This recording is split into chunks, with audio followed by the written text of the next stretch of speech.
यहाँनिर हाम्रो माछा चाहिँ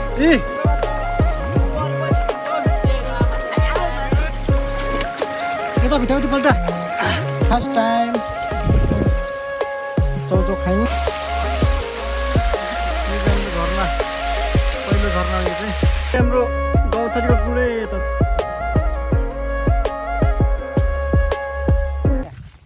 hello guys welcome to my blog धेरै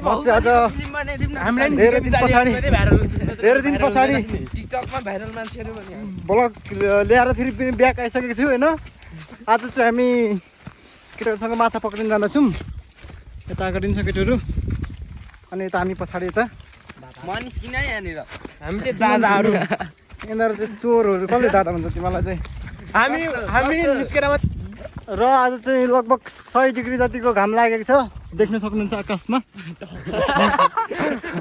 होइन अनि आज चाहिँ हामी सल्लाह साथ केटाहरू भाइहरूलाई भेला पारेर जाँदैछौँ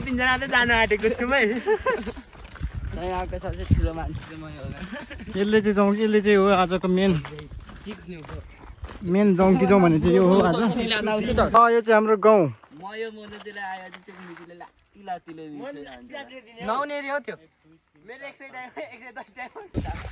र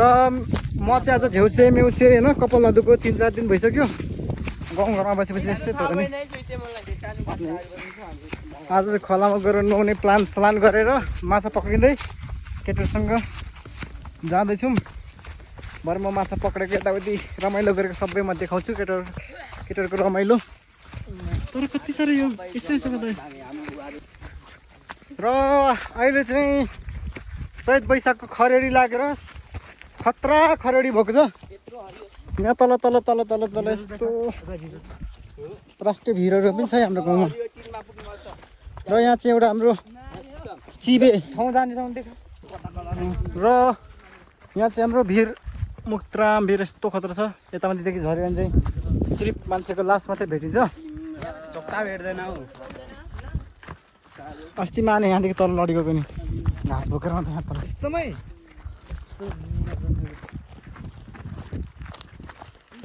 र पहिला चाहिँ यहाँ चाहिँ होइन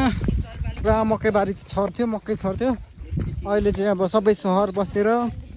गाउँ घरै छाडिसक्यो अनि अहिले बारी सबै बाँझो भएको छ माया लागेर आउँछ गाउँघरको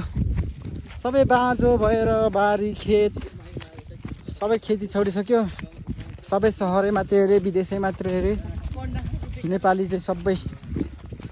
नेपाली जति सबै भएर देशमा यस्तो चाहिँ यति साह्रो झोडी भएको छ पहिला चाहिँ यहाँ चाहिँ पुरा मकै छर्ने ठाउँ है यहाँतिर हामीले पनि पहिला छरेको हो अनि अहिले त सबै छाडेर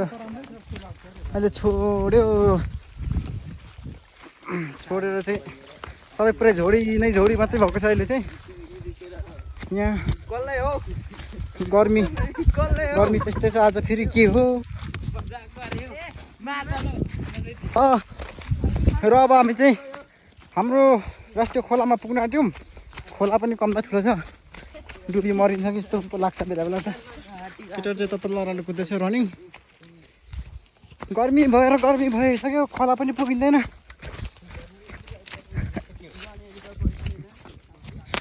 खोला चाहिँ अब यहाँ तल उत्तर खोल्छौँ हो यहाँ तल र अहिले चाहिँ हाम्रो राष्ट्रिय खोलाको बगर चाहिँ देख्न थालिएको छ बगर चाहिँ यहाँ तल हो खोला चाहिँ तल अब खोलामा पुगेर भिडियो बनाउँछु म चाहिँ अहिले यहाँ बाटो अलिक अप्ठ्यारो छ र यो चाहिँ हाम्रो राष्ट्रिय खोलाको राष्ट्रिय पोखरी केटाहरू यहाँ आएर माछाको कार्यक्रम माछा खोजी गर्दैछ हाम्रो चाहिँ अब माछा पक्रिने कार्यक्रम सुरु हुन रहेछ केटाहरूले यहाँ सल चाहिँ तयार पार्दैछ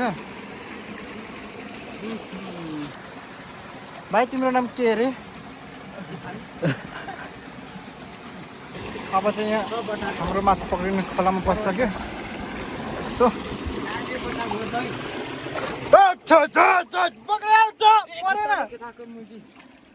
खै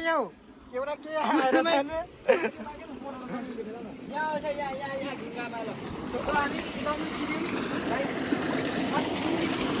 आज पुरा माछा खेल्दै यता यहाँ यता यता यता पल्लोपट्टि थापेन यताबाट न यताबाट खेदा न नाति केता केता ढुङ्गा हलाउ न यो हल्ले जस्तो छैन खयो माछै छैन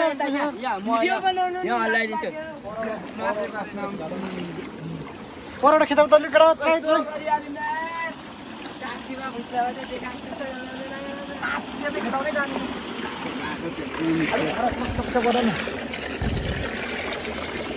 खयो माछै केटीहरू हिलो मात्रै निकाले अब चाहिँ यहाँ थाप्छौ यहाँ सानोमा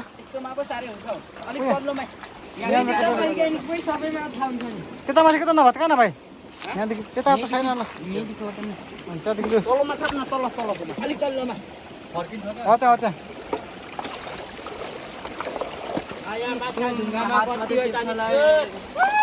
माछा खेदै यो चाहिँ अर्ग्यानिक माछा खेदै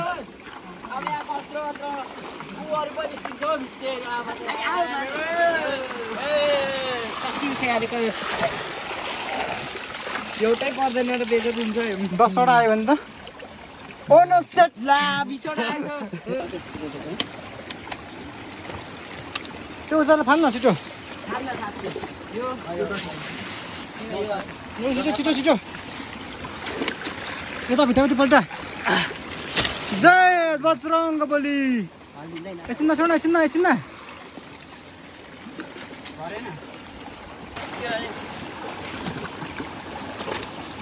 पल्टा दे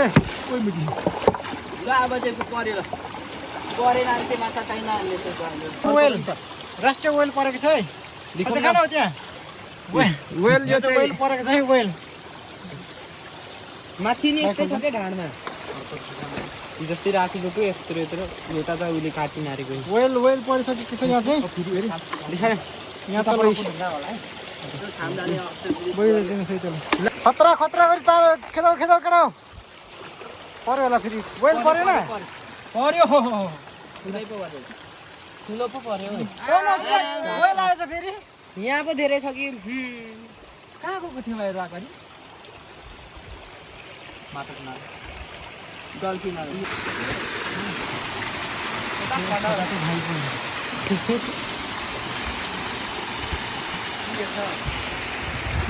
अहिले पुरा हाम्रो माछा पक्रिने कार्यक्रम चाहिँ चलेको छ तर 1 केजी चाहिँ भयो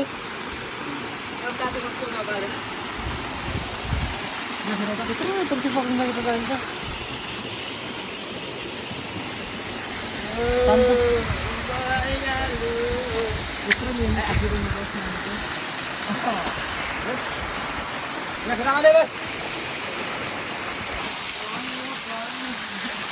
झरना पहिलो झरना यो चाहिँ अब चाहिँ हाम्रो नुहाउने टाइम खाजा खाने टाइम भएको छ धारा ठिक त यहाँ अस्ति मैले बनाएको थिएँ हामी चाहिँ नुहाइ धुवाइ गरिसकेर पनि आफ्नो गन्तव्यतर्फ लागिसक्यौँ यो भिरको मुनि छौँ हामी चाहिँ यस्तो छ भिर यहाँ माथि ठाडो सिर पारेर हिँड्नुपर्छ यहाँ तल माछा माथि भिर यस्तो एउटा ढुङ्गा झरेर हामी मऱ्यो भने घरमा पर्छ पिर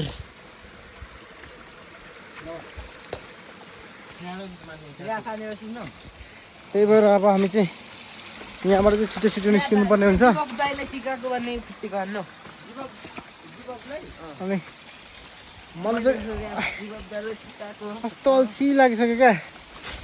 अघि नै नौ भनेको केटाहरू जाउँ कि जाउँ भनेर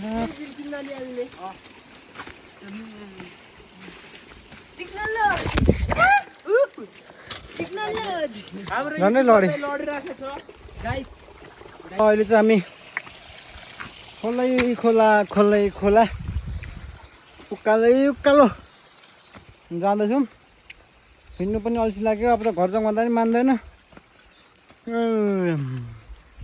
यस्तो ढुङ्गा गाडीमा जानु परिरहेछ यस्तो छ निस्किरहेछ सौ यस्तो छ यहाँ भोक लागेर मान्छे हिँड्न नसक्ने अवस्थामा पुगिसक्यो। यिनीहरू चाहिँ एकछिन मात्रै भन्छ। भोक लागिसक्यो यहाँ खोला कुद्दा हे भगवान्।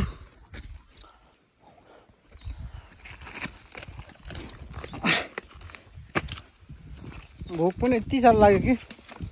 पुलिसलाई पनि अहिलेसम्म भोक लागेको छैन होला त्यति साह्रो।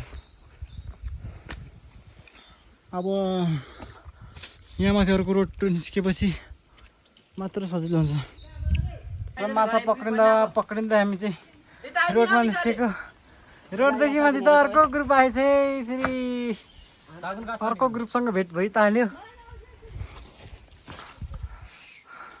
र अब हामी चाहिँ गलेर भर्खर रोडमा निस्क्यौँ। अब हामी चाहिँ घर जाने बेला भइसक्यो। आजको भ्लग चाहिँ यस्तै नै थियो। अब गएर पकाएर खाइन्छ।